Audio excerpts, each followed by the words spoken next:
పిఠాపురంలో జరుగుతున్న మహాయజ్ఞం గురించి నేను ఇంతకుముందు తెలియచేయటం జరిగింది.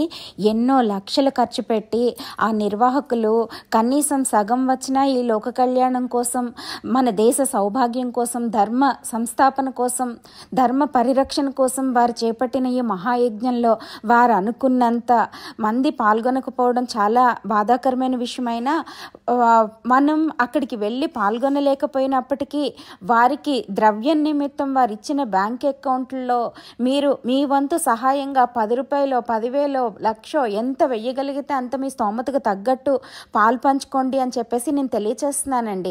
మనం అక్కడికి వెళ్ళి పాలు పంచుకోలేకపోయినా దాని నిమిత్తం ఖర్చు పెట్టిన దానిలో ఆ దంపతులు ఈ ద్రవ్యాన్ని ఖర్చు పెడతారు కాబట్టి ఆ ఫలితం అంతా అమ్మవారు పంచే క్రమంలో ప్రతి పైసా ఖర్చు పెట్టిన వాళ్ళకి ఆ ఫలితాన్ని అమ్మవారు చూపిస్తారు అని చక్కగా నమ్మచ్చు. కాబట్టి మీరు వీలైనంత వరకు ఆ నిర్వాహకుల నెంబర్లు కింద ఇస్తాము, మీ స్తోమతకు తగ్గట్టు మీరు డిపాజిట్ చేయండి, ఆ యజ్ఞంలో మీరు కూడా భాగస్వాములు కండి అని తెలియచేస్తున్నానండి.